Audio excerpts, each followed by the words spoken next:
We'll have some tape for you on that. As soon as we get the tape, you will see it. I want to update that breaking news. We now have 6 female senators. All of them have called on Senator Al Franken to resign. Kamala Harris joined the 5 that we mentioned earlier. And by the way, another accuser has come forward. Judge Napolitano just coming into the studio to comment on this.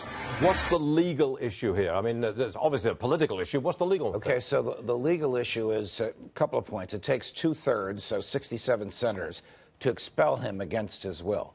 But no senator has ever been expelled for behavior in which the senator engaged before the senator was in office. Okay. The Senate would have to change those rules, which, of course, would open up a can of worms for pre-senatorial behavior for the other 99. I mean, politically, this is catastrophic for Senator Franken. These are all females. They're all members of his own party. The other legal issue is if he does resign, he would be replaced by a choice made by Mark Dayton, who was the liberal Democratic governor of Minnesota. So this is not going to change the party balance or the ideological balance. So the 6 female senators cannot force him out. No legal means, no process that can force him. They're just saying, hey, politically, you're finished. Leave now. This is the same thing that may confront the Senate if Roy Moore is elected. The Republicans say we're going to expel him. They cannot expel him for behavior that occurred before he was in the Senate without materially changing their rules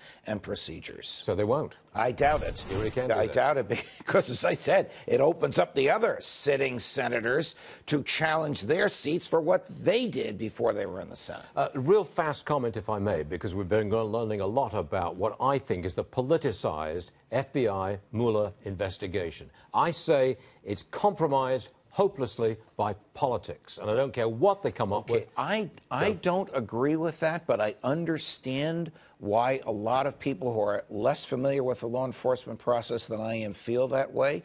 I understand why a lot of good, fair, balanced, well-intended people are feeling that way, and occasionally this happens to the government. But the charge for General Flynn, I used this line before, you liked it, is lying to the FBI. It's not lying to Mother Teresa. I mean, FBI agents are people like the rest of us. We don't ordinarily see their political biases. We like to think their political biases do not influence law enforcement, and when we see that, we don't like it. To me, it's another day. I've seen it all the time in my career. But the people not familiar with scrutinizing it the way I have been, I can see why they're not happy with it. They must be seen to be objective.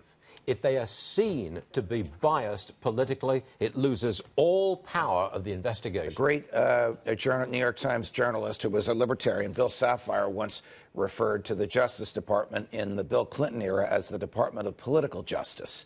Now, Bill Clinton hated that. Janet Reno hated that, but it sort of stuck. Didn't he make some comment about Hillary Clinton as well? Yes, he did. He called her a congenital liar. Yes, he did. And the president said, I'm going to break you in, I'm going to punch you in the nose. And then he wrote a piece about the president as pugilist. 2 pieces, one called Congenital Liar about Hillary, one called the president as pugilist about Bill, in which he challenged the president to a fist fight.